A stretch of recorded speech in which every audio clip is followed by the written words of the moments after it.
Hello, my name is Angela, and today I want to talk to you about how to effectively set boundaries between your business and work life and your personal life so that it stops you feeling burnt out. So I have been working at home for the last, I'd say, 3 years now. And before that, I was working in an office, and your working day was sort of quite set. So you obviously had a routine. You weren't, you got up at, say, I used to get up at 6:15 every morning, and you have a shower, you get ready, you're in the office, you then finish your working day, you get home, and you have that was kind of a set routine, and it was very easy to follow. And I did that sort of day in, day out. Gym, work, getting up, it was a set routine. Now, the thing is, the lines have all been blurred now since, obviously, things have happened over the last few years. Things have actually changed, and we've got a lot more freedom around what our work time is and what our sort of downtime is. So it is a good thing in a way, because obviously we've got a lot more freedom around our downtime now than we had for people like myself who work in corporate. So it's obviously given us a lot more freedom, but obviously for some of us, and that's myself included, you end up doing a lot more work. So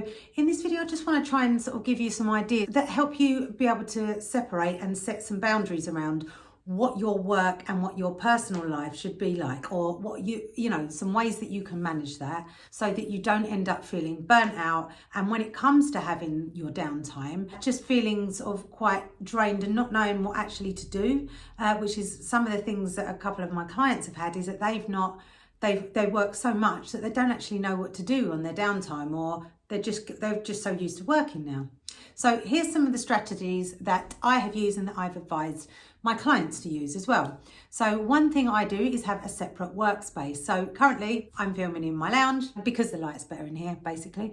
But normally I'd be working in my loft. So that separates out my workspace and my personal space. So if I've got a separate, you don't have to have a separate room for this, but even just a separate area for you to work in that allows you to be able to step away. And when you do want to sort of have a break, you know that's where the work stays, and then you can just go off and have a break. Working from home is really difficult sometimes to be able to separate the two. So for me, I work up in the loft normally, and then I come back downstairs and everything's all sort of nothing to do with work. So I know I can separate that. With the way that my brain works, I need to have the separation there. That might not work for you, but that's just one of the strategies that I've used, and that has worked for some of my clients. Another thing is making sure that you separate time. So having a time that you log off, a time to sort of shut down the tech and switch off, and then you can go to your family, or I take my dog out. That's sort of separating off that time, but being quite strict and being disciplined around that, so that you're not working till sort of 10, 11 o'clock at night, because it's easily done. I'm guilty of doing that. And it's fine if you're in a flow state and you're like, happy and you want to work to those times. But if it's starting to affect your mental health and you're starting to sort of feel quite burnt out from it and not being able to relax when it is your downtime, then it's time that you maybe looked at what you can do to sort of separate the times around that as well. So just that it makes you enjoy the fact that you have got some downtime as well, which is important. And also, if you work for somebody else, or if you have clients that think they can contact you all the time, then it is good to set some boundaries around who can contact you, when they can contact you. And this can mean perhaps setting up different streams and different email addresses, perhaps, if you're working with clients, so that they know that they can, you're not checking your mailboxes and seeing things that can then drag you back into working if you need some time to rest. Now, again, this is assuming that you want some time to rest and some downtime.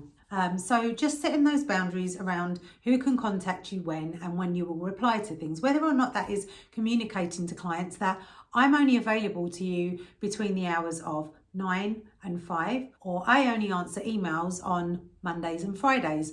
That is entirely up to you, how you set those boundaries. And when it comes to, say, you're working in corporate and you need that space, it is just not looking at your emails past that time that you set yourself. Now, this all depends on your position and what your levels of tolerance are to your working hours, but that is obviously down for you to sit down and actually look at what's happening now, what works and what doesn't work, and just really managing the times that you're available to people, which is quite important. Now, if you have your own business, or if you are senior and you have, say, an EA or you have a VA, anything like that. It's knowing when to delegate to those people too. If you don't want to be available in certain times, but you like to still be able to answer your clients, then it's delegating tasks like that you can actually give to a VA or your EA if you're in corporate, and then you can delegate tasks to those people so that you're not constantly on the go and answering questions that could be answered by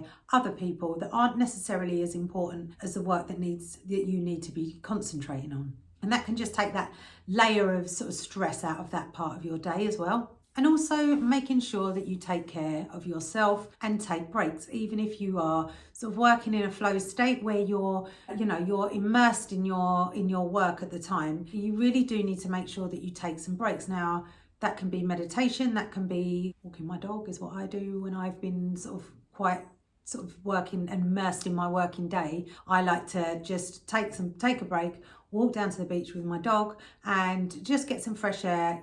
And it reinvigorates me sometimes if I've sort of lost a layer of creativity or I'm stuck working on some very digital intensive tasks, spreadsheets and things like that. You need that break to then come, and then when you come back, sometimes you can just find that thing that you couldn't work out, there it is, and you've managed to sort of be able to work out what you were trying to work out before. So that's another way that I like to work, and it's just important to be able to take breaks. Now, taking breaks to some people can just mean going and having a cup of tea, can mean going to the gym, but generally just making sure that you're looking after yourself and that you are taking enough breaks. So another thing I like to do is celebrate my achievements that I've had in the day, no matter how small they are. It might be that I completed a small piece of work for a client. It might be that I managed to finish a presentation off. It might be that I managed to pick up the phone and speak to one person off my to-do list, but not being so stuck on your list that you're beating yourself up at the end of the day, which can just make you feel worse.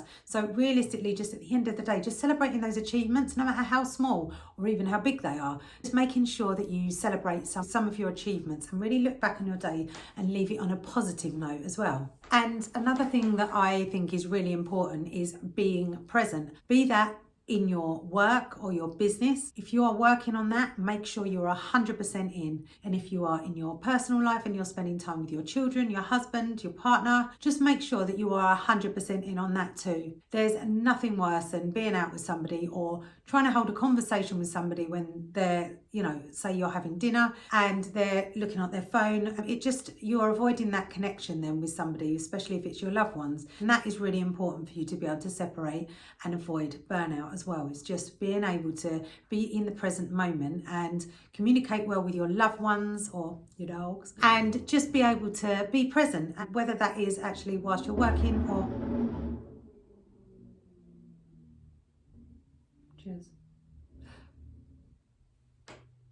whether being present, whether you're working, except when a really noisy motorbike goes past. Making sure that you're present in the present moment, being present. Say it again. And I hope those are just a few sort of things that can help you realise how to be able to balance and avoid the burnout, and just so that you can enjoy your work and your business and also enjoy your personal life as well, and be able to set the boundaries around that. So I hope that helps. That was just a quick rundown of the kind of things that I'd advise and also that I do myself. Thank you very much for watching.